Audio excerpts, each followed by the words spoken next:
Que ton nom soit sanctifié, que ton règne vienne, que ta volonté soit faite sur la terre comme au ciel.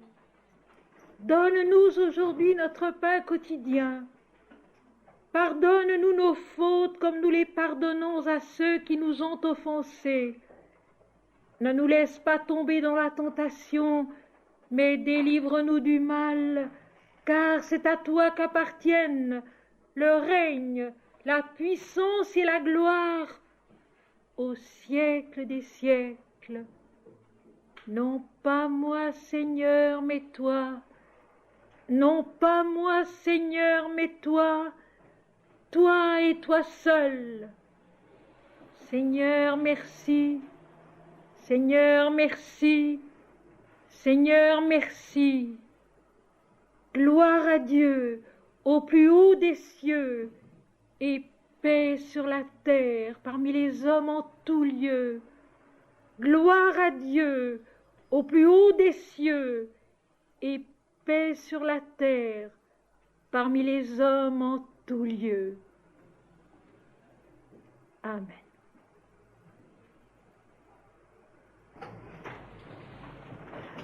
Quand la création était neuve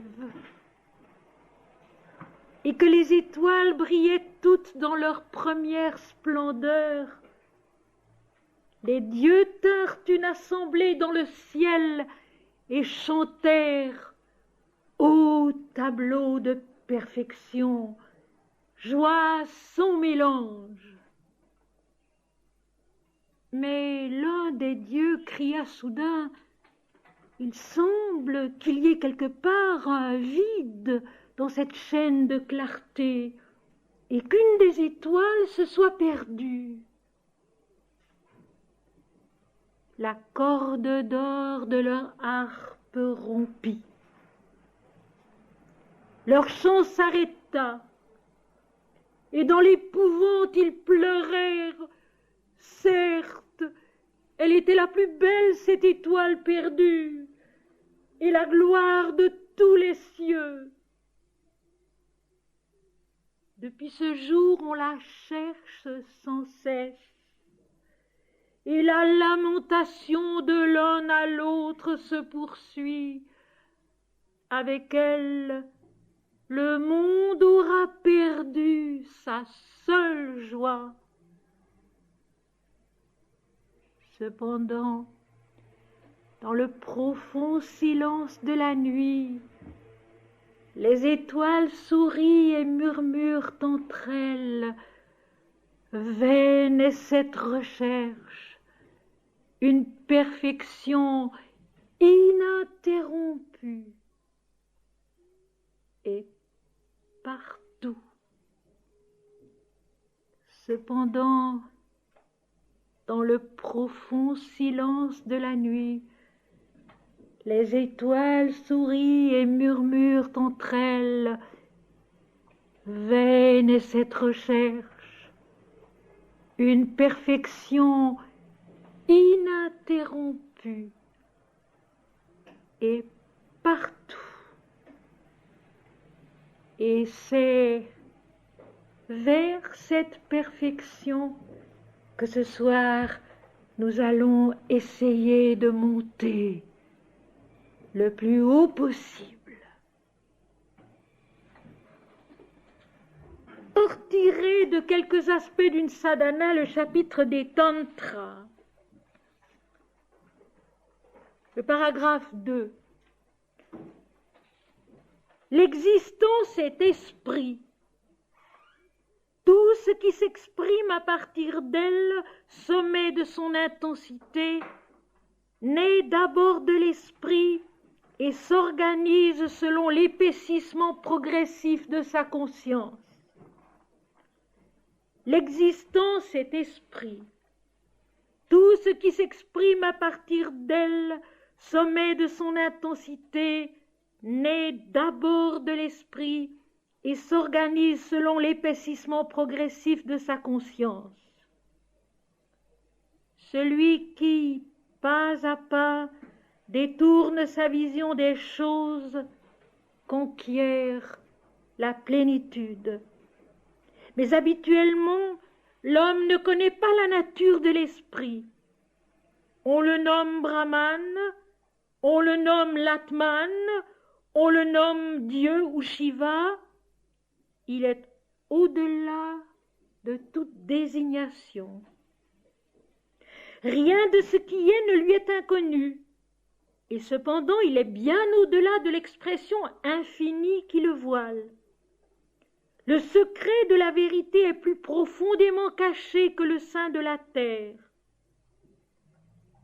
Mais seul le doute au cœur de l'homme est un voile impénétrable. Le secret de la vérité est plus profondément caché que le sein de la terre. Mais seul le doute au cœur de l'homme est un voile impénétrable. Il est le son total, dont la vibration rythmée est sans limite. Il vogue sur le flot de sa propre félicité lumineuse, exhalant la science à jamais spontanée de son savoir. Principe et plénitude de tout ce qui est, il échappe à toute analyse et la voix est son instrument. La voix, le verbe, est son instrument. Il se subdivise en millions d'échos de soi et il demeure inchangé. Il n'est étranger à nulle naissance et il demeure sans naissance. Il n'enfante jamais, il n'exprime jamais, il est ce par rapport à quoi tout peut prendre forme. Substance de toute vie, il n'est point la vie. Substance de toute forme, il n'a point de forme. Substance de toute parole, il n'est point la parole. Substance de toute divinité, il n'est point les dieux. Quelques aspects d'une sadhana, chapitre des Tantras, pages 170 et 171.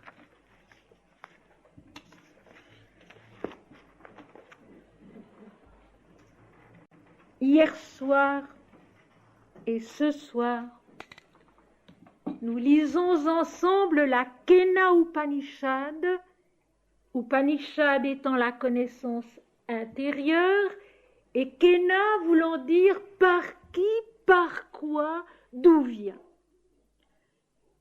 Il y a 4 séquences de plusieurs strophes dans cet Upanishad.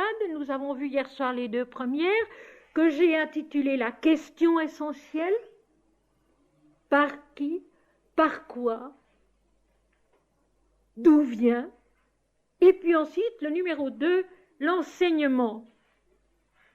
Et je voudrais juste rappeler 2 éléments importants. Le premier, c'est que cela que nous ne connaissons pas, nous en avons quand même l'idée, le pressentiment, parce que cela nous a été enseigné par les sages anciens et que cet enseignement a été rendu intelligible à notre entendement. Il y a donc des textes sacrés comme les Védas, les Upanishads, le Mahabharata, la Bhagavad Gita, la Bible, des textes sacrés qui nous instruisent de cela. Mais cela ne nous est pas connu. Si nous pensons « je le connais bien », nous ne le connaissons pas du tout. Il faut que nous apprenions à chercher ce qui de lui est nous, ce qui de lui est dans les dieux. Il y a donc un travail à faire de recherche pour voir, pour entendre au-delà de l'apparence, au-delà de la pensée mentale, vers cela qui se révèle au terme de toute notre démarche, de tous nos chemins à la recherche de la vérité. Et j'ai dit dans mes sentiers de l'âme, au chapitre des thèses, Dieu est cela qu'on trouve au fond de soi quand tout le reste a été dépassé. Dieu est cela qu'on trouve au fond de soi quand tout le reste a été dépassé. C'était donc la question essentielle et l'enseignement.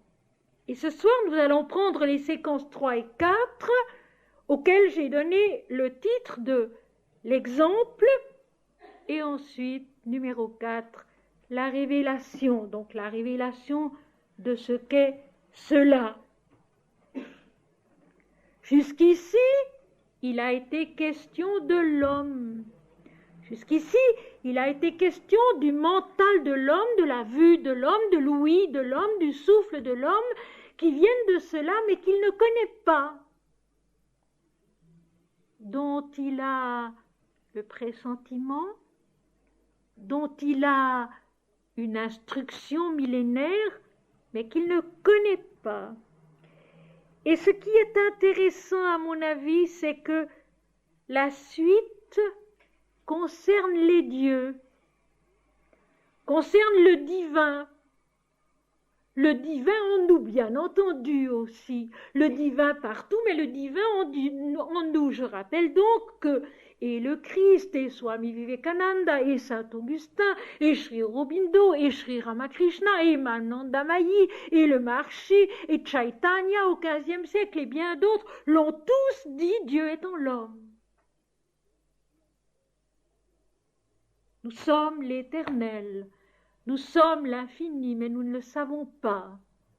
Eh bien, nous allons voir maintenant que l'exemple de l'ignorance de cela et du chemin qui doit y conduire concerne, dans notre Upanishad, les dieux.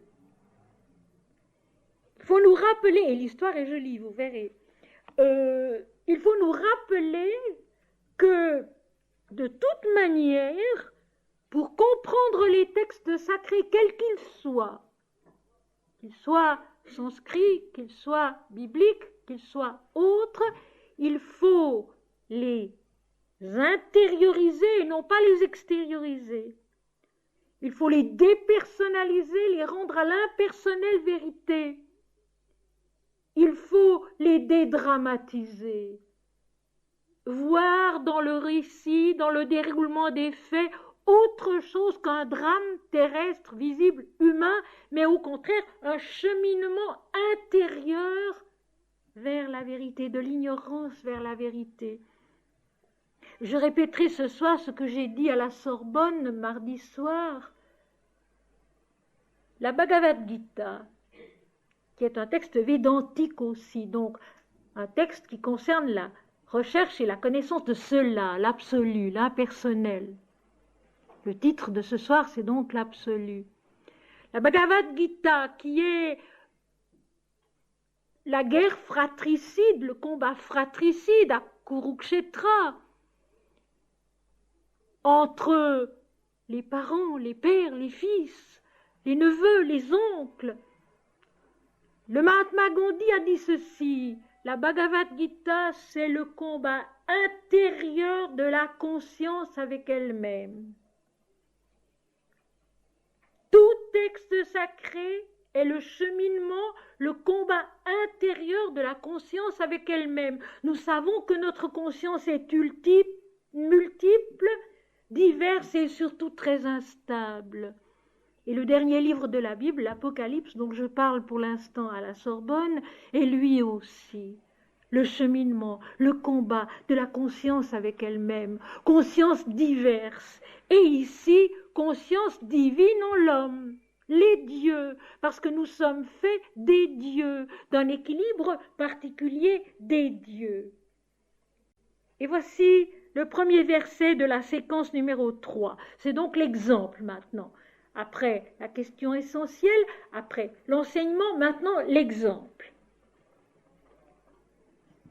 L'Éternel pour les dieux vaincus. Et dans cette victoire de l'Éternel, les dieux furent magnifiés. Voici ce qu'ils virent. Nôtre est cette victoire, nôtre est cette grandeur. L'erreur à ne pas commettre et qui se commet même par le divin au-dedans de nous. Nous allons comprendre mieux cela tout à l'heure, je m'en vais essayer de l'expliquer. Tellement il est difficile, et vous allez le voir, tellement il est difficile de parvenir à cette transfiguration intérieure du moi individuel qui n'est plus transparent que de l'absolu seul. La fin de l'Apocalypse, chapitre 21. La place de la ville était d'or pur comme du cristal transparent. Donc l'or pur, la matière inaltérable, incorruptible, transparente comme du cristal, transparente de Dieu seul. Et cette place de la ville, qui est le cœur de la conscience, le cœur de l'homme, de la nouvelle Jérusalem, de l'homme transfiguré, c'est la conscience transparente de Dieu seul. Mais il faut 22 chapitres dans l'Apocalypse pour y parvenir. Et dans l'Upanishad, aujourd'hui, il y a tout un cheminement aussi pour nous y conduire. Et au fond, dès la première phrase ce soir, nous recevons la vérité. Monsieur, vous êtes debout là au fond. L'Éternel pour les dieux vaincus.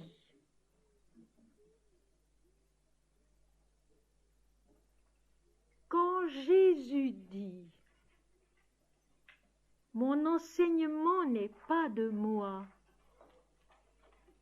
je ne fais que les œuvres que je vois faire au Père », il dit la même chose. Mon enseignement ne vient pas de moi. Jean chapitre 7. Je ne fais que ce que je vois faire au Père. Jean chapitre 5, verset 19. L'Éternel pour les dieux vaincus. Donc s'il y a victoire divine en nous, cette victoire ne vient pas du Dieu personnel que nous adorons, mais elle vient d'au-delà de ce Dieu personnel.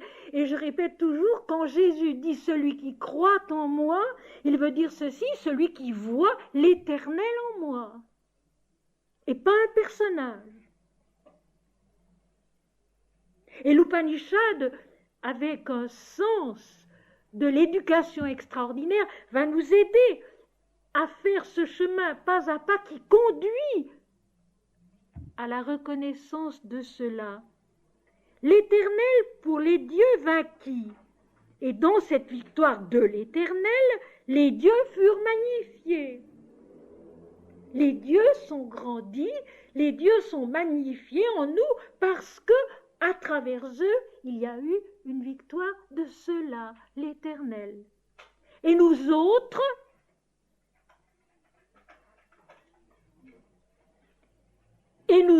les hommes, nous attribuons la victoire à un personnage qui est Dieu, bien défini, bien caractérisé,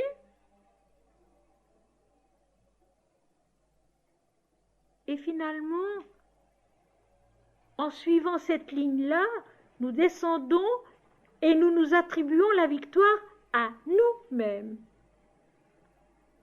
De la victoire du Dieu personnel en nous, qui est sur le chemin de la vérité, puisque le Dieu lui-même en nous s'attribue la victoire de l'Éternel, l'homme ensuite s'attribue lui aussi la victoire de l'Éternel, et l'Éternel est oublié. C'est un processus qui est infaillible et que nous pouvons constater en nous continuellement.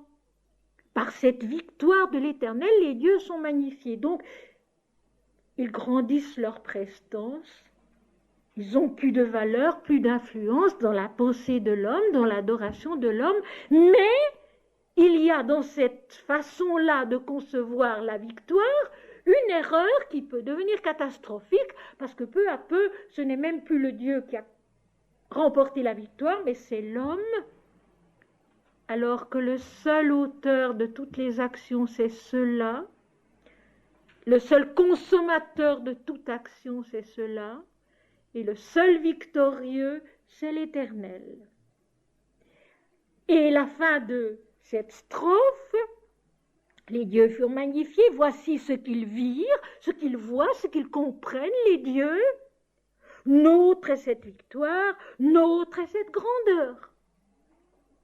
Nous sommes la cause de cette victoire, nous sommes grands à cause de cette victoire. Et ce mécanisme qui si facilement s'introduit dans la vie des dualités, où la conscience incarnée, même divine, perd la notion du Dieu unique, l'Éternel est un.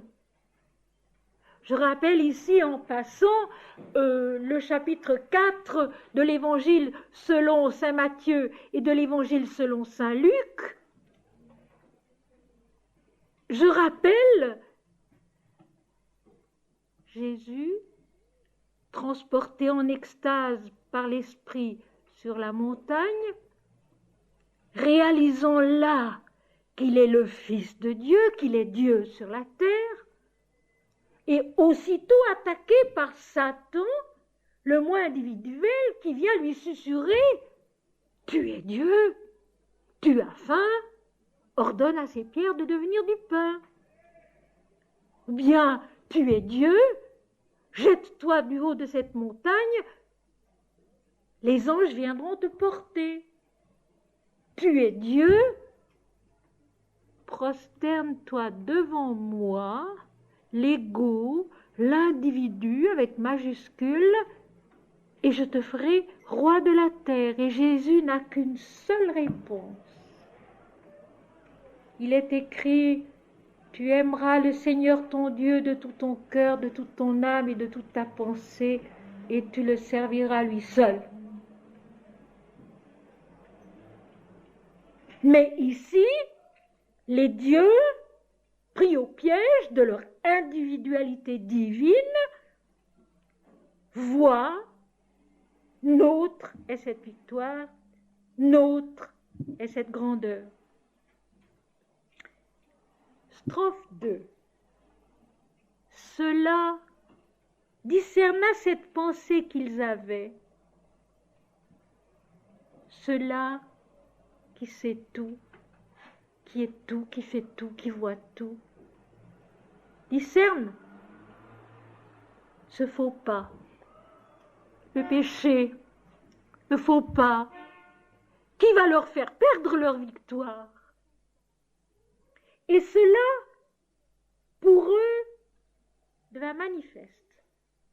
Ils se laissent pressentir, ils se laissent voir d'une certaine manière.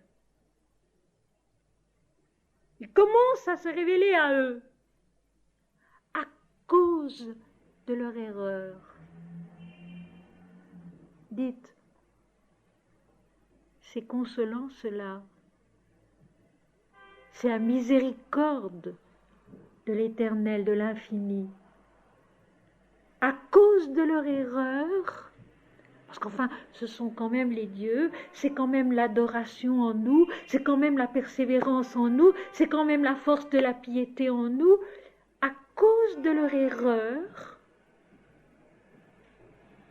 le rôle de l'erreur, le rôle du faux pas, le rôle du mal, comme on me le répétait quand j'étais jeune et que je faisais mes études de musique, si on ne fait pas de faute, on n'apprend rien. À cause de leur erreur, miséricordieusement, cela devint manifeste. Ils se laissent pressentir, ils se laissent entrevoir, parce qu'il est là, il est partout. Il suffit de très peu pour qu'on en ait le pressentiment. Mais ils ne purent discerner cela, ce qu'était ce puissant daimon. Le mot qu'emploie ici Sri Aurobindo, daimon, c'est le mot grec qui veut dire Dieu. Donc cela devint manifeste, sans se révéler tout à fait encore. Mais les dieux ne purent discerner cela, ce qu'était ce puissant daimon. Pour eux, il y a encore une dualité. Leur importance personnelle par rapport au tout. Cette importance personnelle qui est si tenace au cœur de la vie ici-bas. Alors les dieux dirent à Agni, le grand dieu Agni, le feu de l'adoration, ô connaisseur de toutes les naissances, discerne ce qu'est ce puissant daimon. Soit, dit-il. Les dieux s'adressent à Agni, un des plus grands d'entre eux, le dieu de l'adoration, le feu de l'adoration, celui qui préside au fond à toutes les naissances. Il est l'amour, il est l'adoration, il est le commencement de la vie, il connaît toutes les naissances.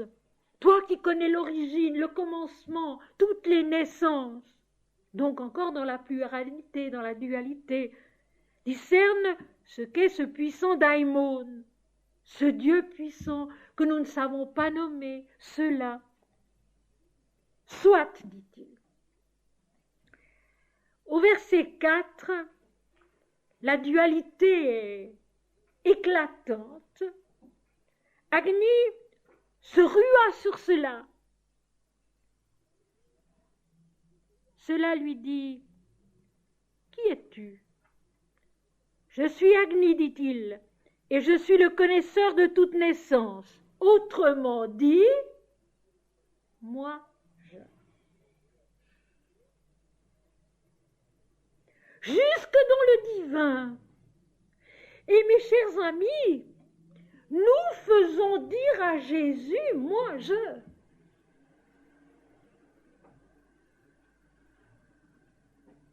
Nous faisons dire au Père, moi, je. Nous faisons dire à Shiva, à Krishna, à Kali, à Sarasvati, à Lakshmi, moi, je. Notre conscience humaine à nous personnalise, et vraiment avec Jésus c'est un exemple éclatant, nous faisons dire à Jésus, moi, je. Alors que lui aussi dit cela, le Père, qui est plus grand que moi. C'est lui qui fait les œuvres, ce n'est pas moi.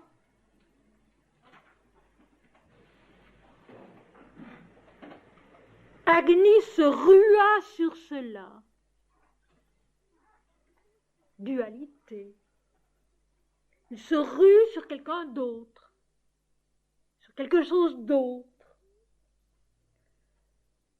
Et c'est ce que nous faisons lorsque nous exagérons avec la méditation, lorsque nous exagérons avec l'ascèse, avec la prière, parce que nous voulons absolument arriver à posséder l'absolu. Rien, rien, rien, rien, rien. Dit Saint Jean de la Croix, c'est déjà l'absolu. Rien. Ne rien chercher, ne rien vouloir, ne rien décider d'avance, s'offrir encore et laisser faire. Agni, l'adoration en l'homme se rue sur cela, pour en devenir le maître, pour le posséder. Et cela lui dit, qui es-tu ? Je suis Agni, dit-il, et je suis le connaisseur de toute naissance. Donc je suis l'origine de toute vie dans la manifestation. Réfléchissons un moment et posons-nous la question, qu'aurait dû répondre Agni au lieu de « je suis le connaisseur de toute naissance ». Seigneur, toutes les naissances t'appartiennent. Que le feu de mon adoration devienne l'offrande de la terre entière. Ce n'est pas dans l'Upanishad. Ce que Agni aurait dû répondre, c'est ceci. Tu es le Seigneur de toute naissance. Que le feu de mon adoration devienne l'offrande de la terre entière. Il aurait alors connu cela. Mais en nous, en l'homme et en lui-même, il a répondu « Je suis le connaisseur de toutes les naissances ». C'est subtil, c'est merveilleux, parce que ça ne pourrait pas être plus clair. Ça ne pourrait pas être plus clair. La faille, le faux pas mental, la démarche, qui est une erreur erronée, qui détruit la possibilité de connaître cela. Alors cela lui répond, si tel tu es, quelle est la force qui est en toi? Tout ceci, lui répond Agni, je puis le brûler, tout ce qui est sur la terre. Et effectivement, Agni est capable de brûler toutes les apparences. Il y a une histoire dans le Mahabharata qui raconte cela. C'est l'incendie de la forêt de Kandava, où Agni, ayant attrapé une crise de foie, à force d'avoir bu le beurre clarifié des offrandes du roi Shvetaki, brûle la forêt de Kandava, la forêt des dualités. Indra viendra pour sauver tout de même le forgeron des formes, parce qu'il faut que la vie continue. Agni, effectivement, est capable de tout brûler. Tout ce qui est sur la terre, je peux le brûler. Je suis, je peux. Même Dieu en nous dit longtemps cela, à cause de notre mentalité à nous. Nous connaissons mal le Dieu, nous ne savons pas que la force, la victoire du Dieu vient de plus haut que lui, plus haut que son apparence, et nous lui faisons dire « je puis tout brûler, je suis ». Devant lui, cela posa un brin d'herbe. Ceci brûle. Ce brin d'herbe, c'est l'infime séparation qu'il y a entre l'adoration effectivement puissante du Dieu Agni et la connaissance de cela. Ce voile ténu, fin, petit, qui de l'adoration fervente d'Agni empêche tout de même la montée dans l'absolu. Cela posa devant lui un brin d'herbe et lui dit « Ceci brûle ». Et encore une fois, avec sa fougue et toute son audace et toute sa ferveur, il s'élança dessus de toute sa vitesse sur un brin d'herbe.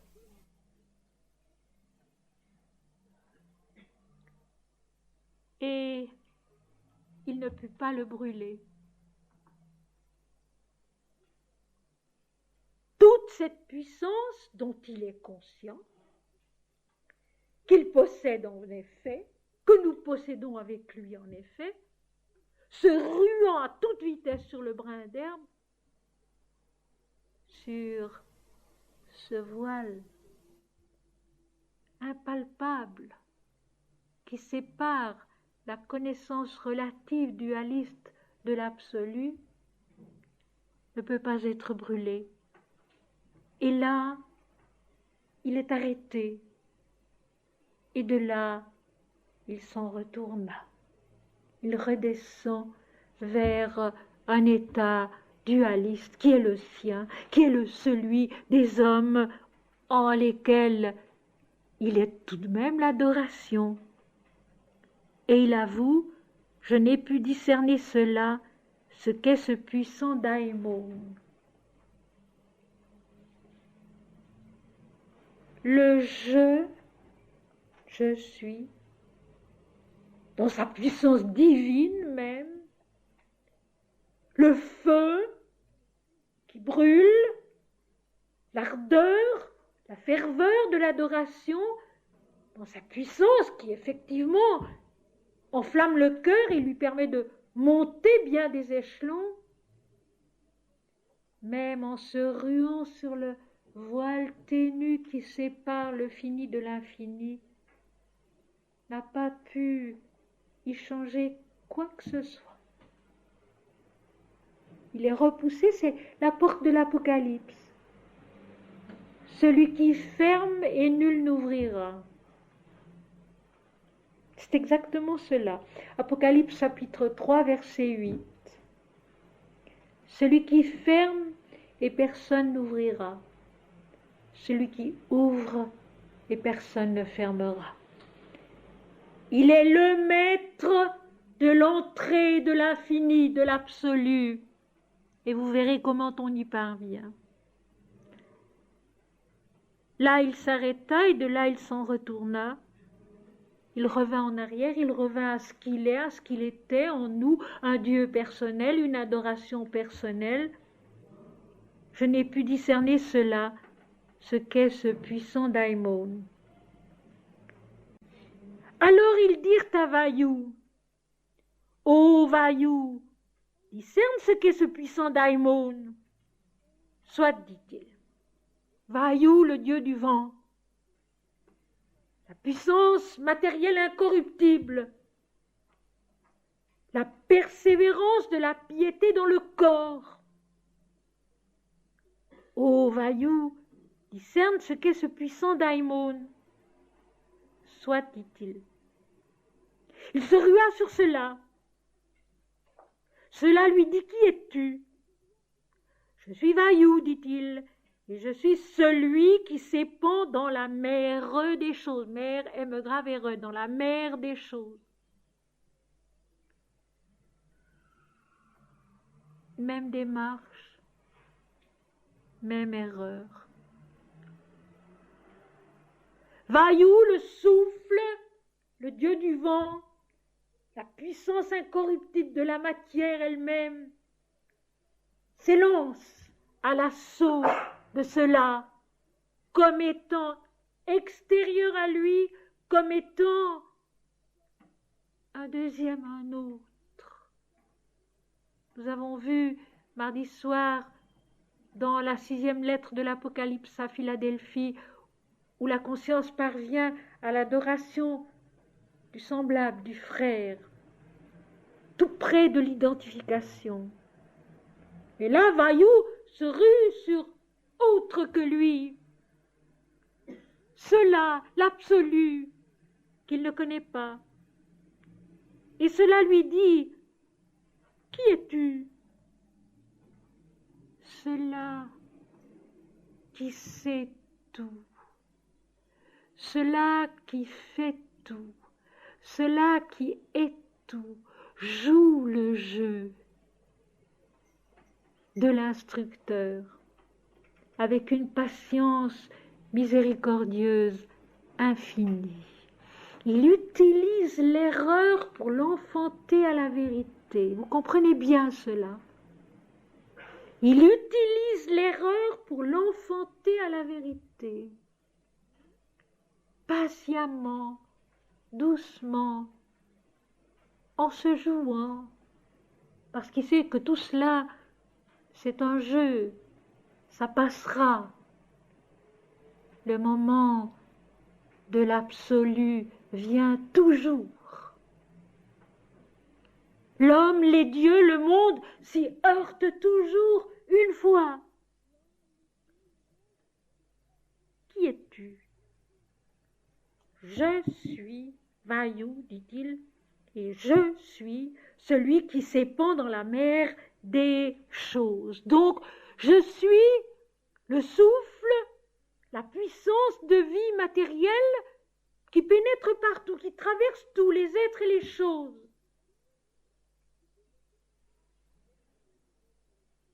Si tel tu es, quelle est la force qui est en toi? Qu'est-ce que tu peux? Qu'est-ce que tu sais faire? Quelle est ta force?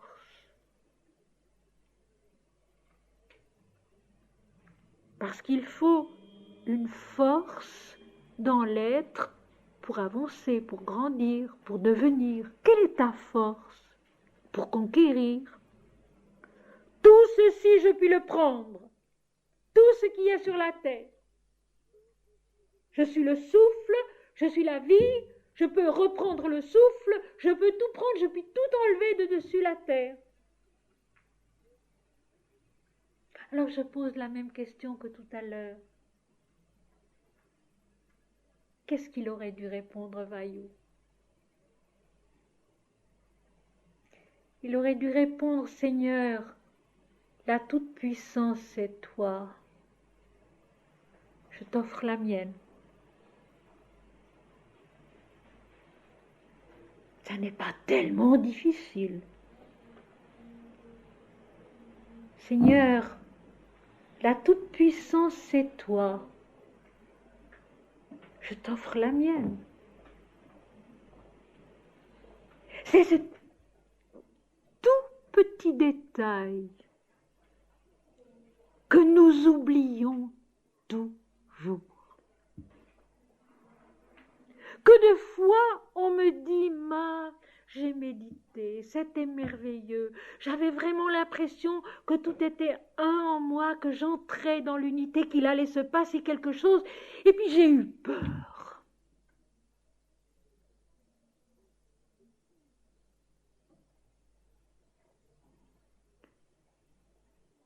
Quand il se passe quelque chose dans une méditation, quelque chose d'insolite, mais voyons, la seule chose qu'il faut penser, c'est Dieu. Et non pas qu'est-ce qui va m'arriver. C'est la même chose. Quand il se passe quelque chose en nous, quelque chose d'insolite, que nous avons l'impression que quelque chose vient à nous, n'entends-tu pas son pas silencieux? Il vient, vient, vient, à jamais. Quand nous avons l'impression que quelque chose vient à nous, ou quelque chose naît en nous, il n'y a qu'une seule pensée à avoir. Dieu. Et si on a pris l'habitude, dans les travaux de tous les jours, ennuyeux ou agréables, de toujours répéter le nom de Dieu, mon Seigneur et mon Dieu, notre Père qui est aux cieux, ou Om Shri Ram, Jai Ram, Jai Jai Ram, spontanément dans la méditation, ça vient aussi. Mon Seigneur et mon Dieu. Et alors les choses s'accomplissent parce que nous veillons, nous prions, comme dit Jésus, veillez et priez sans cesse, car vous ne savez pas à quelle heure le Seigneur viendra sur vous. Veillez et priez sans cesse. Ce qui ne veut pas dire, encore une fois, d'aller s'enfermer dans un coin, de ne faire que prier. Au bout d'un certain temps, ça ne va plus. Mais travailler, se donner de la peine, faire tout ce qu'on doit, faire tout ce qu'il faut, en chantant Dieu. Mon Seigneur et mon Dieu, en époussetant une chambre, en préparant son repas, en recevant les enfants, en recevant son mari ou son épouse, en allant à son travail, en se levant, et surtout, le matin en se réveillant, que notre première pensée soit Dieu. Dieu, Dieu et Dieu seul, rien de plus. Dieu sans attribut, Dieu dont je ne connais que le nom. Vaillou, si proche de cela, qui répondrait, la toute-puissance c'est toi. Il n'y en a pas d'autre. Je t'offre la mienne. On peut avoir conscience de sa force, mes amis. Ça n'est pas défendu. On peut avoir conscience de sa force, de son intelligence, de ses capacités. C'est sûr. Ce n'est pas défendu. Au contraire, c'est avoir confiance en soi de la bonne manière. Mais toujours les offrir à Dieu. Vaillou, lui non plus, n'a pas su répondre. Il a gardé la dualité. Parce que lorsqu'on dit, Seigneur, ce feu qui brûle en moi, qu'il soit l'offrande de toute la terre faite à toi, on rétablit l'unité. Lorsqu'on répond, cette force qui est en moi, Seigneur, elle est toi, elle vient de toi, donc je te l'offre, je te la rends. On rétablit l'unité, vous sentez cela? On n'est pas « je suis » en face de cela inconnu, mais on rétablit l'unité. Ta puissance, ta victoire, Seigneur, elle est la mienne, elle est en moi, je te la rends. Un autre conseil d'ordre spirituel, d'ordre mystique. Si nous avons une extase, si nous avons un moment exceptionnel où nous sommes un avec Dieu, où quelque chose se passe, où nous comprenons, où nous voyons quelque chose, il ne faut pas le garder pour soi, se le remémorer et désirer le retrouver. Il faut le rendre à l'Éternel aussitôt. Il ne faut pas en parler, jamais. Je me suis tue pendant 40 ans. Personne autour de moi n'a jamais su ce qui se passait en moi. Je notais dans un journal spirituel que personne ne connaissait, souvent pour y voir clair moi-même, et puis ensuite j'ai détruit toutes les pages que je voulais détruire. Et ce que vous en lisez dans mon journal spirituel, les 100 pages, c'est très peu de choses, mais ça peut être utile, et je le dis dans ces 100 pages. Toute extase doit être rendue aussitôt au Seigneur, à cela qui est tout et qu'on ne connaît pas encore. Non, pas moi, Seigneur, mais toi. Ma force, Seigneur, c'est toi. Je te l'offre. Mais Vaillou répond égaux. Alors, si tel tu es, quelle est la force qui est en toi? Tout ceci, je puis le prendre, tout ce qui est sur la terre, tout m'appartient. Je suis le souffle de vie, donc je puis aussi retirer la vie à qui je veux. Devant lui, cela posa un brin d'herbe. Ceci, prends-le. Vaillou s'élança dessus de toute sa vitesse, et il ne put le prendre. Et là, il s'arrêta, et de là, il s'en retourna. Je n'ai pu discerner cela, ce qu'est ce puissant daimon. Lui aussi s'élance de toute sa vitesse. Alors que cela est ici maintenant en nous, le plus intime, le plus vrai. Cela est ici maintenant en nous, le plus intime, le plus vrai. Vaillou s'élança sur lui de toute sa vitesse, sur le brin d'herbe, sur ce voile si ténu, ce brin d'herbe qui le sépare encore de l'absolu. Et il ne put le prendre, parce qu'il ne savait pas que c'était sa propre pensée, son propre état d'esprit, sa propre manière de considérer cela qui l'empêchait de connaître cela. Mes amis, le Dalai Lama, dans son petit livre consacré aux événements du Tibet et à sa propre vie, a dit une parole qui est capitale. Tout est une question d'état d'esprit. Tout est une question d'état d'esprit.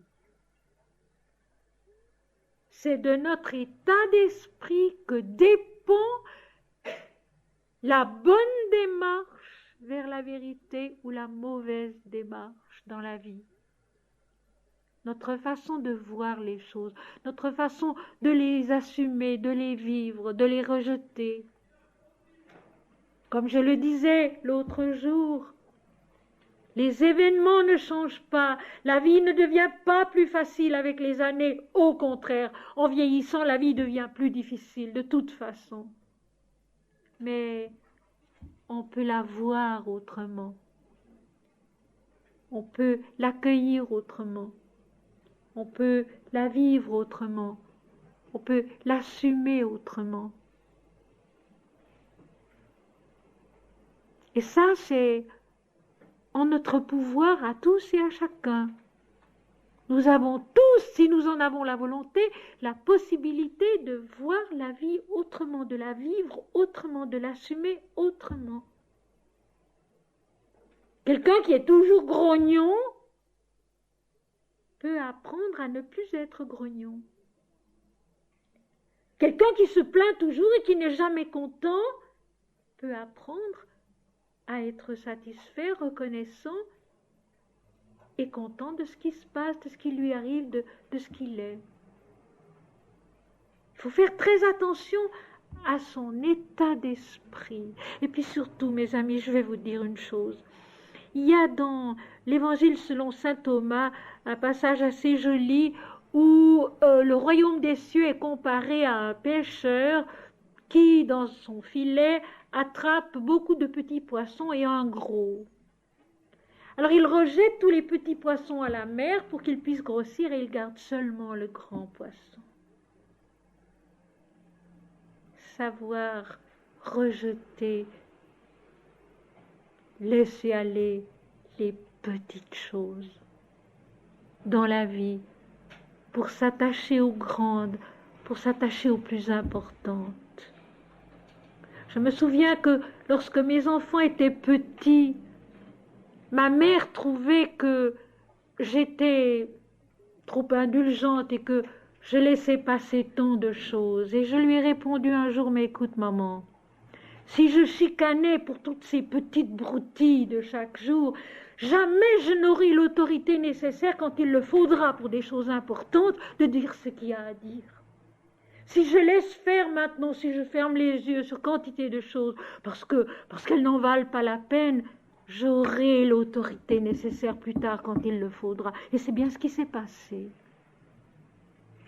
Si j'avais toujours chicané pour ceci, pour cela, pour toutes ces 1000 bêtises que font les enfants, ben ils auraient tellement eu l'habitude de m'entendre gronder qu'au moment où il fallait le faire, ils ne m'auraient pas écouté. Seulement, comme je ne grondais jamais, lorsqu'à l'occasion plus tard, j'ai haussé le ton, gravement, durement, je vous assure que ça a porté.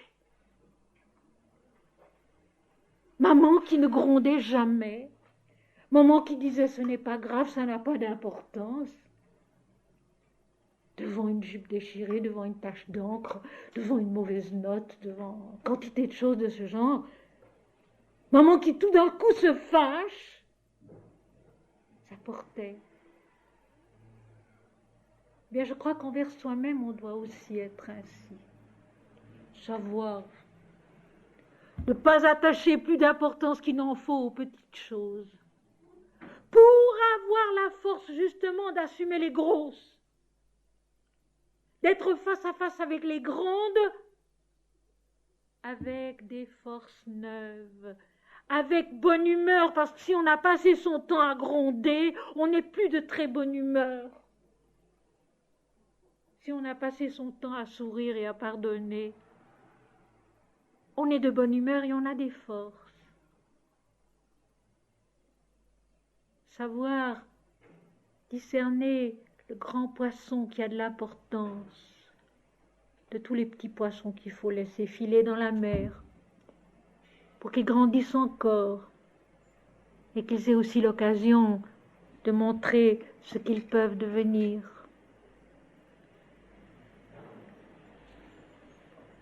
Devant lui, cela posa un brin d'herbe. Ceci, prends-le. Il s'élança dessus de toute sa vitesse, et il ne put le prendre. Et là, il s'arrêta, et de là, il s'en retourna. Il revint en arrière.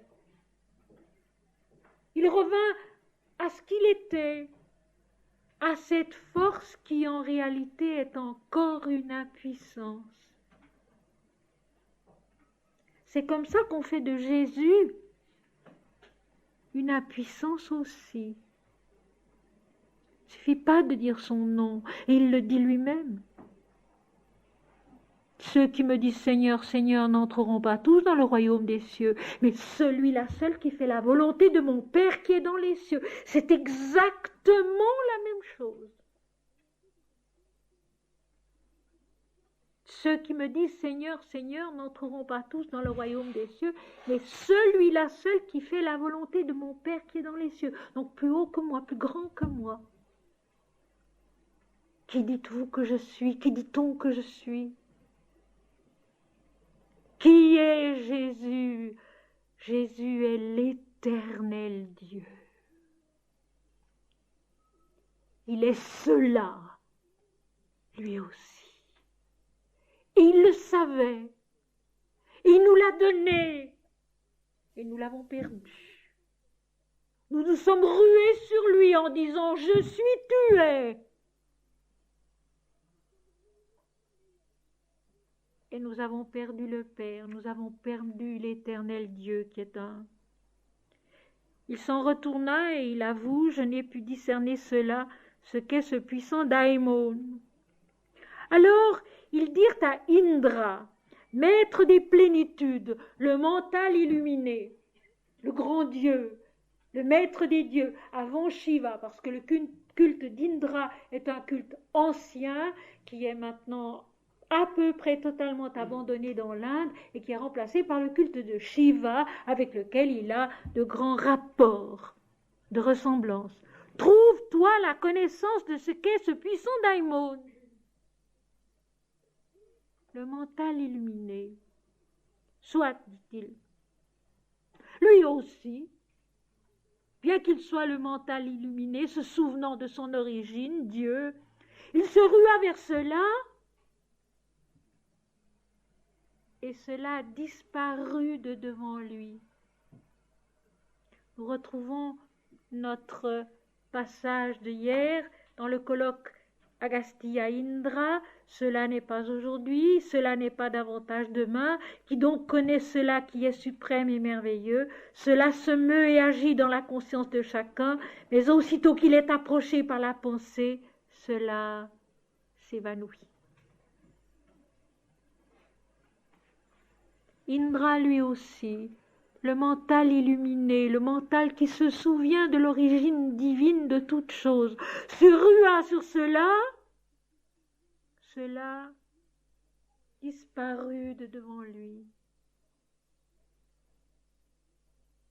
Qu'est-ce qu'il aurait dû penser, Indra? Agni, je vous l'ai dit, aurait dû penser, tu es toutes choses t'appartiennent, que le feu de l'adoration qui est en moi devienne l'offrande de toute la terre. Vayu aurait dû répondre, la toute-puissance c'est toi, je t'offre la mienne, ma force. Et Indra aurait dû penser, me voici Seigneur, que veux-tu de moi? Car toi seul est la lumière. Car toi seul est la lumière. Et Indra aussi se rua avec son mental illuminé, éclairé, conscient de tant de choses. Cela disparut de devant lui. Et maintenant, la suite de l'Upanishad est très très belle.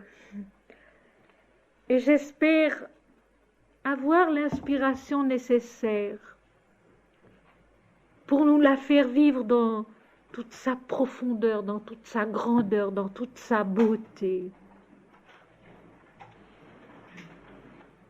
Et lui, dans le même éther, il rencontra la femme avec F majuscule, c'est-à-dire la mère divine, celle qui resplendit en formes nombreuses, Uma, fille des sommets neigeux, et il lui dit: qu'était-ce, ce puissant daimon?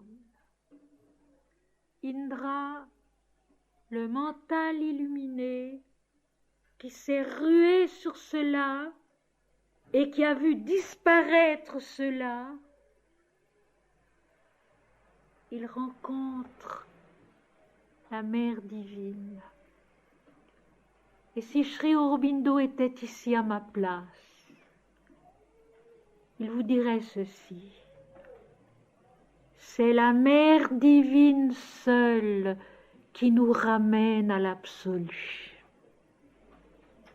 Elle, fille de l'absolu, première-née de l'absolu, ici sous son nom de Uma, qui est une contraction de Sa-Uma, Soma, c'est-à-dire l'extase, le vin de l'extase, le beurre clarifié de l'extase, disons la substance de l'extase, fille des monts neigeux, celle qui resplendit en de multiples formes, la mère divine qui est la substance des formes nées d'elle, dans l'univers, dans le cosmos, sur la terre, en l'homme, parmi les hommes. La femme, la mère divine, la première-née de la création, le Christ, le Fils unique, le premier-né de la création, en qui, par qui, pour qui toutes choses ont été créées et subsistent, à la fois la créatrice, le Créateur et la miséricorde. Le chemin du retour. Il rencontre la Mère divine, à la fois créatrice et celle qui nous reconduit de la forme apparente de la vie visible à ce retour dans l'absolu. Première à apparaître quand doit naître une création, elle est aussi la dernière à disparaître de notre conscience quand celle-ci rentre dans l'absolu. Je le dis dans quelques aspects d'une sadhana au premier chapitre, cela. La mère divine. La mère divine qu'a adoré Ramakrishna et qui l'a conduit à l'absolu. La mère divine qu'a adoré Sri Aurobindo et qui l'a conduit à l'absolu. Indra, le mental illuminé, rencontra la femme dans ce même éther, c'est-à-dire dans cet air léger, subtil, immatériel, vidé de toute pensée, vidé de toute présence, vidé de tout autre désir que celui de connaître cela. Dans ce même éther, subtil, fin, léger, vide de toute autre chose que de cette question, qu'était ce puissant daimon? Et là, tout en haut, au-delà même du mental illuminé qui sait que tout est Dieu et que l'homme est né de Dieu, il rencontre la Mère divine. La Mère divine, première-née de la création, dernière forme à s'effacer quand la conscience incarnée rentre dans l'absolu. Elle lui dit: c'est l'éternel Brahman. De l'éternel est cette victoire en laquelle vous serez magnifiés. Alors seulement, il vint à connaître que c'était le Brahman.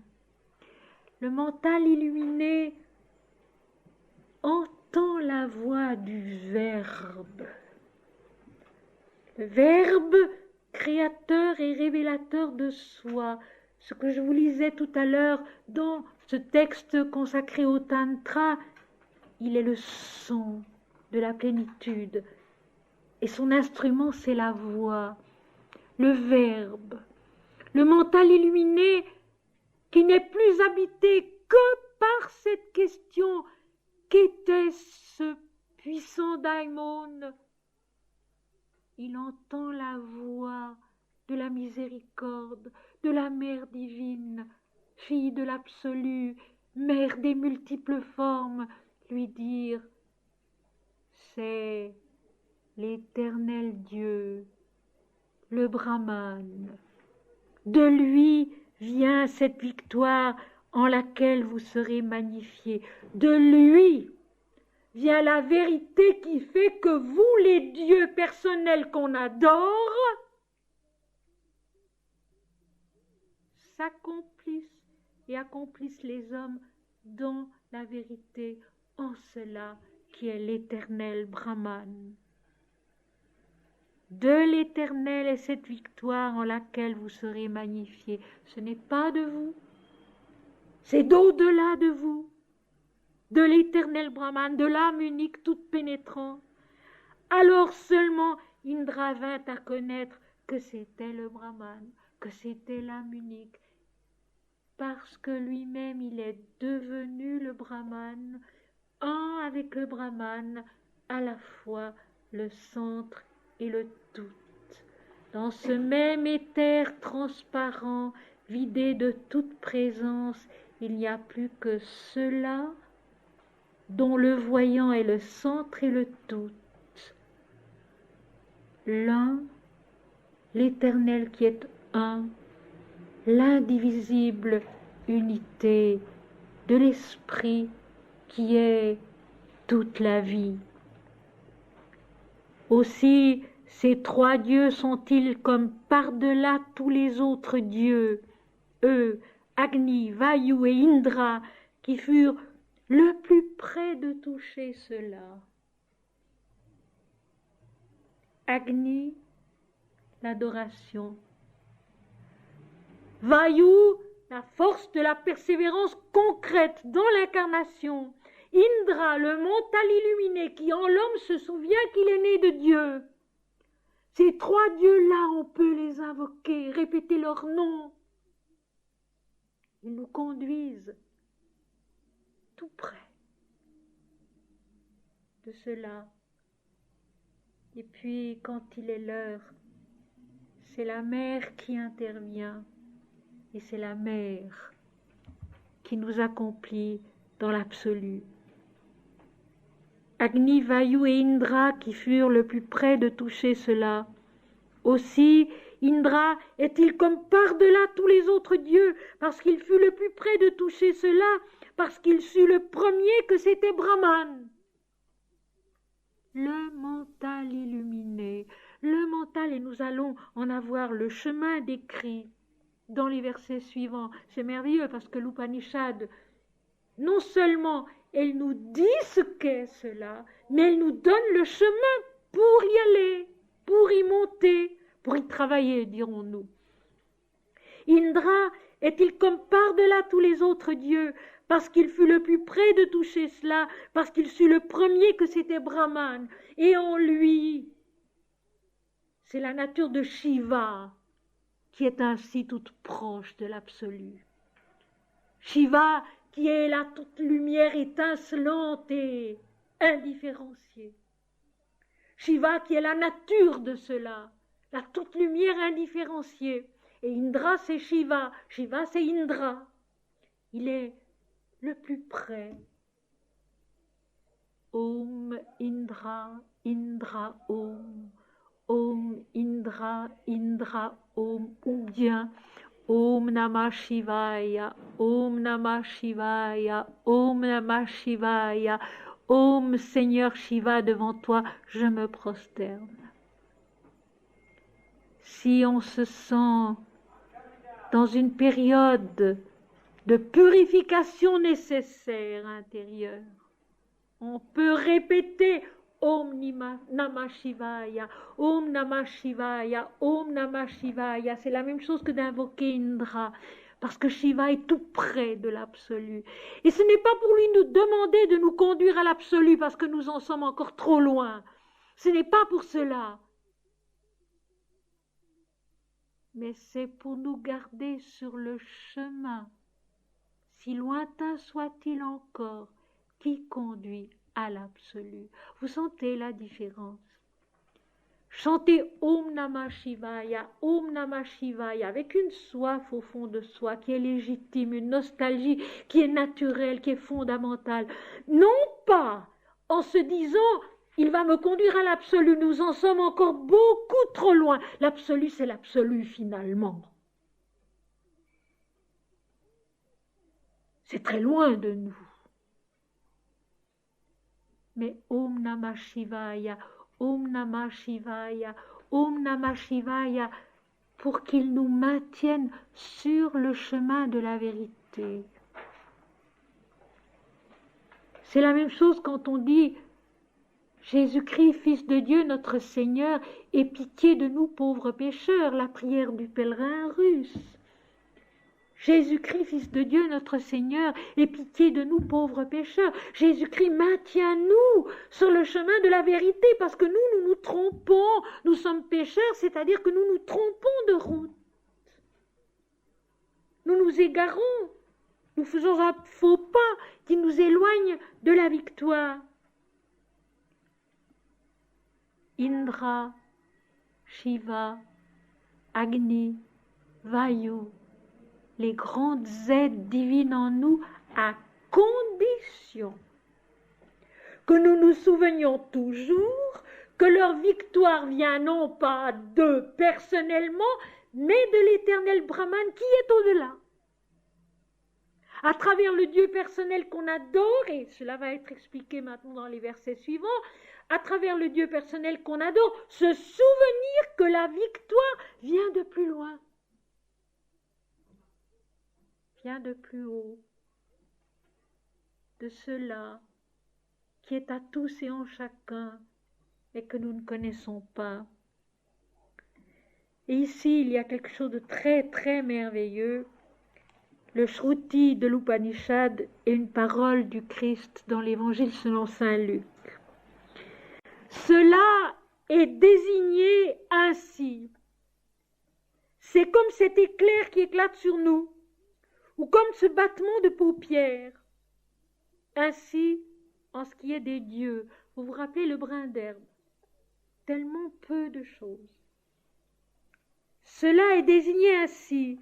C'est comme cet éclair qui éclate sur nous, soudain, et qui nous fait lumière. Ou comme ce battement de paupières. Ainsi, en ce qui est des dieux, bien sûr, eux qui sont si proches de cela. Un battement de paupières et ils voient. Alors écoutez. Jésus dit à ses disciples, Évangile selon saint Luc, chapitre 17, versets 22 à 24. Il dit à ses disciples, « Des jours viendront où vous désirerez de voir un des jours du Fils de l'homme, et vous ne le verrez point. On vous dira, il est ici, il est là, n'allez pas, ne courez pas après. Car, comme l'éclair resplendit et brille d'une extrémité du ciel à l'autre, ainsi sera le Fils de l'homme en son jour. » L'éclair, lui aussi.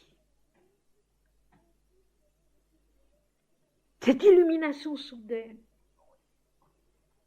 que tout est devenu le jour du Seigneur. Cette illumination soudaine, où tout est devenu le jour du Seigneur.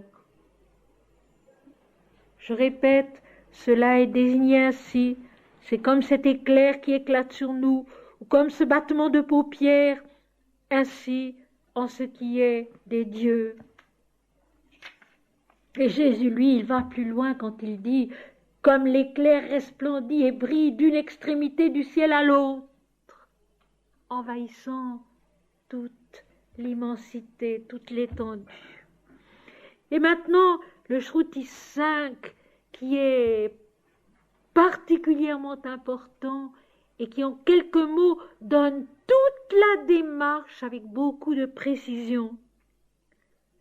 Donc, ainsi en ce qui est des dieux. Pour les dieux, c'est cet éclair soudain qui fait connaître cela, c'est ce battement de paupières qui fait voir cela.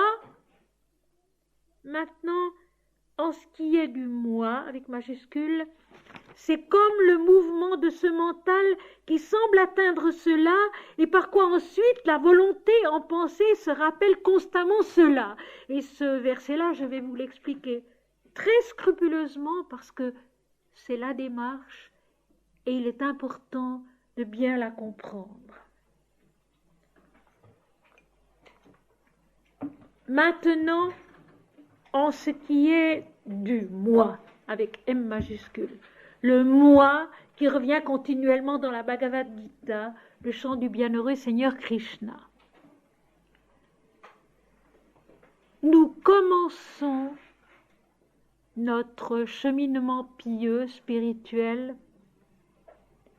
par l'adoration d'un Dieu personnel, qui pour nous est encore très humain, a une forme, une consistance, une valeur très humaine, supérieure mais très humaine. Et nous établissons avec lui des rapports tout à fait humains. Nous le prions, nous l'adorons, nous lui exposons nos peines, nos désirs, nous l'appelons à notre secours. C'est le début. À travers ce Dieu personnel, qui peut être le Christ, qui peut être le Père, qui peut être Krishna, qui peut être Shiva, qui peut être Indra, Vayu, Agni, ou la Mère divine, peu à peu, nous nous élevons vers la conscience du moi, avec majuscule, du moi supérieur. C'est la situation de la 6e lettre de l'Apocalypse. L'adoration du frère, du semblable, Philein, Philadelphie, Philein et Adelphos, le frère, le semblable. Aimer le frère, le semblable. Peu à peu, par la prière, par l'intimité qu'on a avec son Dieu, qui est nécessaire, c'est le départ, c'est le commencement, c'est nécessaire. Il y a comme une sorte d'identification qui se fait entre le Dieu que nous adorons et nous-mêmes. Nous l'intériorisons, il devient en quelque sorte notre moi véritable, notre moi supérieur, celui auquel on se réfère quand on a une difficulté à surmonter, un problème à résoudre. Et puis, de cette sorte d'identification entre le Dieu personnel et l'homme, naît la conscience d'un moi unique qui est le moi de l'univers. Vous voyez, il y a une progression qui est nécessaire et qui n'a absolument rien de méprisable. Voilà pourquoi, mes amis, il faut savoir respecter la foi de chacun. Parce que cette foi, elle suit cette démarche du Dieu personnel adoré d'une façon très personnelle, très individuelle et encore très égoïste, naît la notion d'une sorte d'identité entre Dieu et soi. On finit par se rendre compte que ce Dieu, finalement, il est intérieur, on lui parle intérieurement. Il est notre moi supérieur. Et puis il devient le moi de chacun et de tous, le moi universel. Il y a donc une croissance. Et dans ce moi universel se dessine le mouvement du mental qui semble atteindre cela. Il y a un commencement de la connaissance de l'absolu. Quand on en est à la notion du moi universel, il n'y a plus qu'un pas pour arriver à l'absolu. Donc, c'est un mouvement du mental qui semble atteindre cela. Et par quoi ensuite, la volonté en pensée se rappelle constamment cela. Voilà où intervient maintenant la volonté spirituelle, la volonté divine en nous. Lorsque nous sommes parvenus à une sorte d'identification avec le Dieu personnel qui est devenu le moi de l'univers,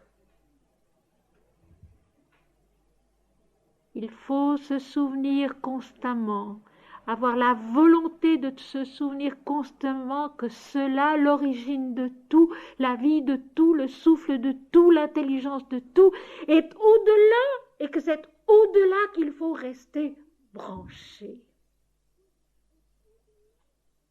Autrement dit, ne pas mettre de limite à notre recherche. Ne jamais mettre de limite à notre recherche. Il y a déjà une ascension qui s'est faite.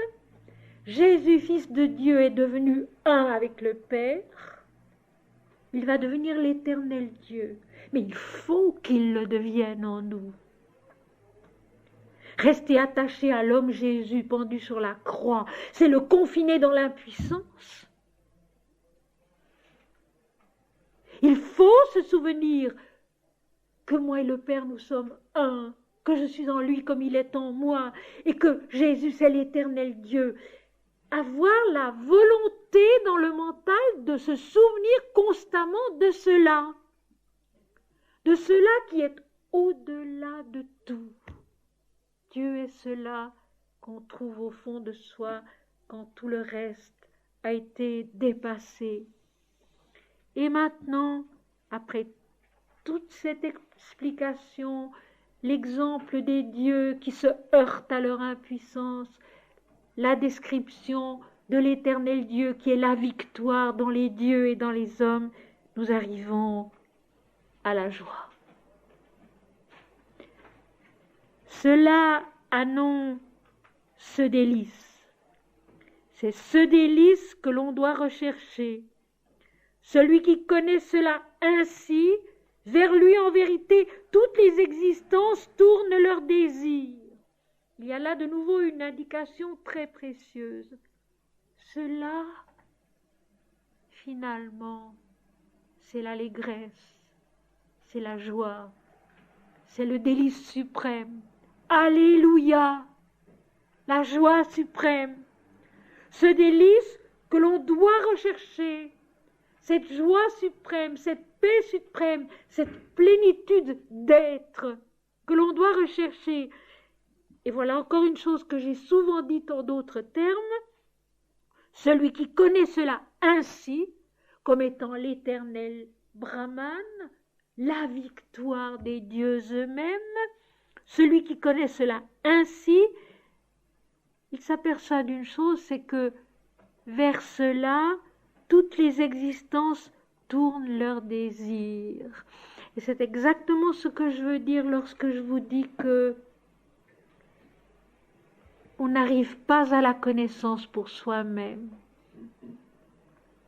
On n'arrive pas à l'absolu pour soi-même,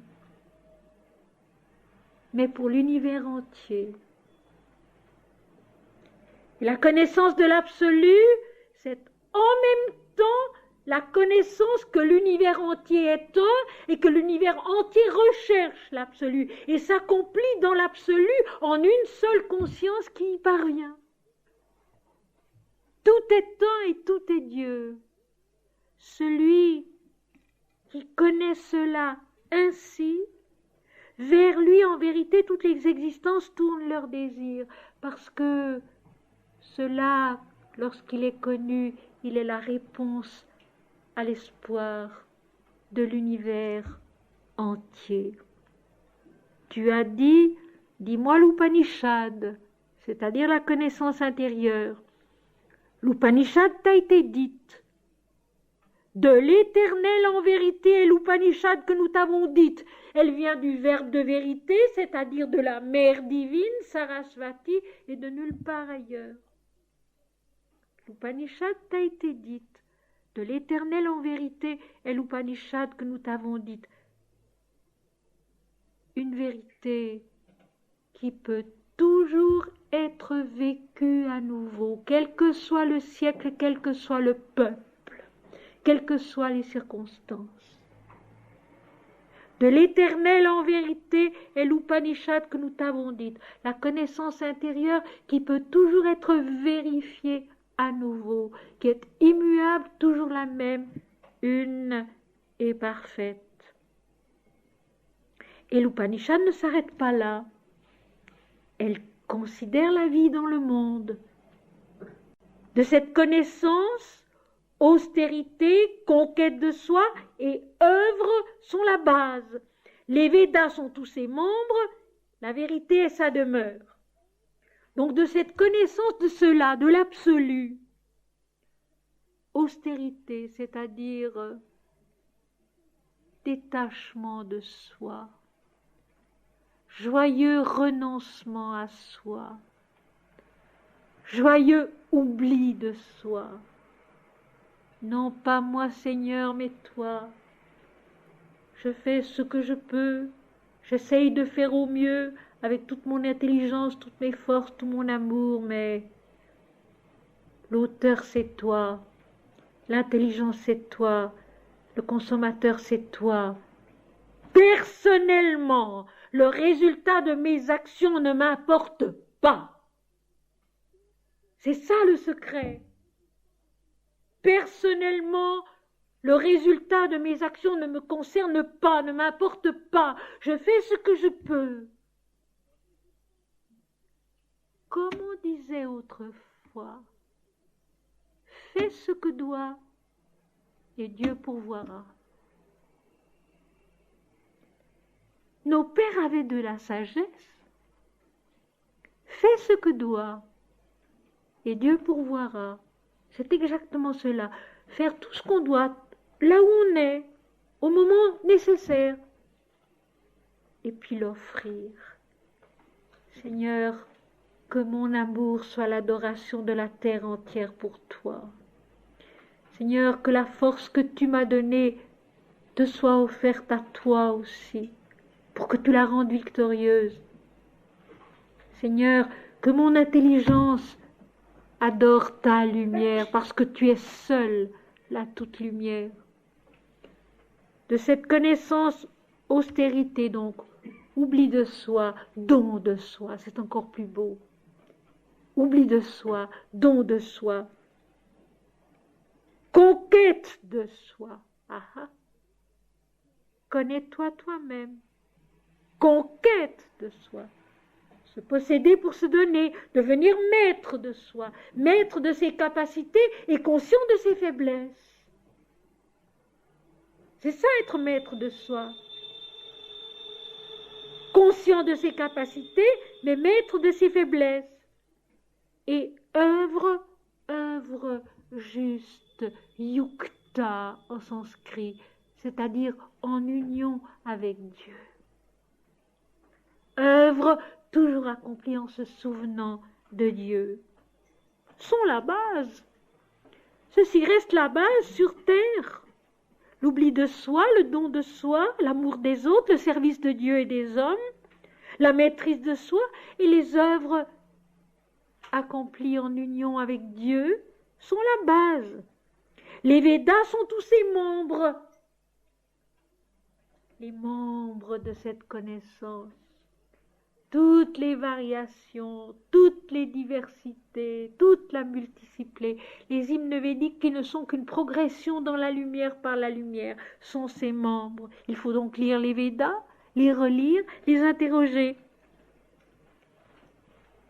La vérité est sa demeure. Et Jésus dit, je suis la vérité, la vie. Et la mère divine est la vérité, le verbe de vérité, révélateur et créateur. La vérité est sa demeure. Celui qui connaît cette connaissance retranche de lui tout mal. Je dirais plutôt le mal tombe de lui. L'erreur tombe de lui. Et dans le ciel infini et ce monde de pensée plus vaste, intime, il trouve sa propre base. Oui, il trouve sa base, c'est-à-dire sa stabilité. Et je terminerai par ce vieux texte sanskrit, stable en l'état de plénitude où il n'est ni moi ni mien. Stable en l'état de plénitude où il n'est ni moi ni mien. Celui qui connaît cette connaissance retranche de lui le mal. Et dans le ciel infini et ce monde plus vaste, intime, il trouve sa propre base. Oui, il trouve sa base. Stable dans la demeure de la vérité, dont la mère divine est la porte pour la descente comme pour le retour. Et je vais simplement maintenant vous relire ces deux passages qui sont très très beaux. Après cela, nous méditerons. L'Éternel pour les dieux vaincus. Et dans cette victoire de l'Éternel, les dieux furent magnifiés. Voici ce qu'ils virent. Nôtre est cette victoire, nôtre est cette grandeur. Cela discerna cette pensée qu'ils avaient.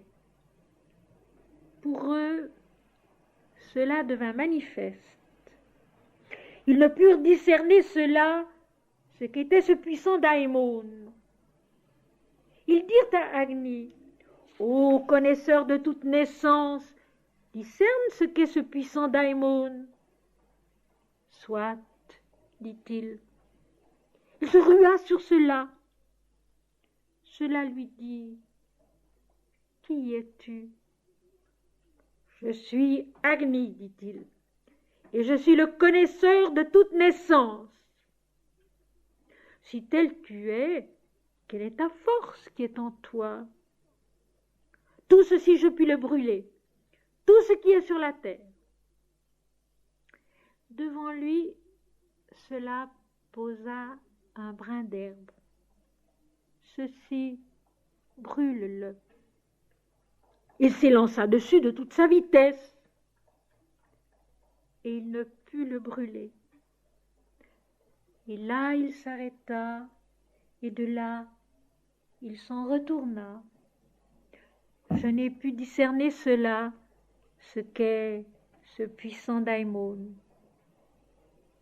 Alors ils dirent à Vayu, « Ô Vayu, discerne ce qu'est ce puissant daimon. » « Soit, dit-il. Il se rua sur cela. Cela lui dit, « Qui es-tu » ? « Je suis Vayu, dit-il, et je suis celui qui s'épand dans la mer des choses. Si tel tu es, quelle est la force qui est en toi ? Tout ceci je puis le prendre, tout ce qui est sur la terre. » Devant lui, cela posa un brin d'herbe. Ceci, prends-le. Il s'élança dessus de toute sa vitesse,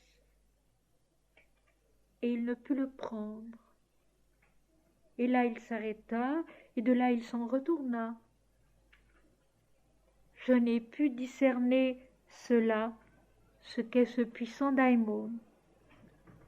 Alors ils dirent à Indra, maître des plénitudes, « Trouve-toi la connaissance de ce qu'est ce puissant daimon. » Soit, dit-il.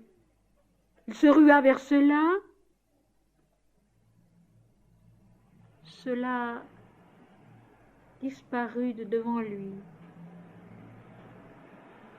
Et lui, dans le même éther, il rencontra la femme, celle qui resplendit en formes nombreuses, Uma, fille des sommets neigeux.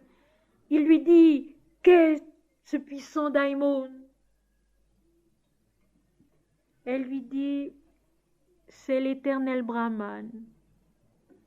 De l'éternel est cette victoire en laquelle vous serez magnifiés. » Alors seulement il vint à connaître que c'était le Brahman. Aussi ces dieux sont-ils comme par-delà tous les autres dieux, eux, Agni, Vayu, Indra, qui furent le plus près de toucher cela. Aussi Indra est-il comme par-delà tous les autres dieux, parce qu'il fut le plus près de toucher cela, parce qu'il sut le premier que c'était le Brahman. Cela est désigné ainsi. C'est comme cet éclair qui éclate sur nous, ou comme ce battement de paupières. Ainsi, en ce qui est des dieux. Maintenant, en ce qui est du moi, c'est comme le mouvement de ce mental qui semble atteindre cela, et par quoi ensuite la volonté en pensée se rappelle constamment cela. Le vague pressentiment dont il faut vouloir se souvenir toujours après, en sachant qu'on ne l'atteint pas, qu'on ne l'a pas atteint, que c'est encore très lointain, mais dont il faut se souvenir toujours. Cela annonce ce délice. C'est ce délice que l'on doit rechercher. Celui qui connaît cela ainsi, vers lui, en vérité, toutes les existences tournent leurs désirs. Tu as dit, dis-moi l'Upanishad. L'Upanishad t'a été dite. De l'éternel, en vérité, est l'Upanishad que nous t'avons dite.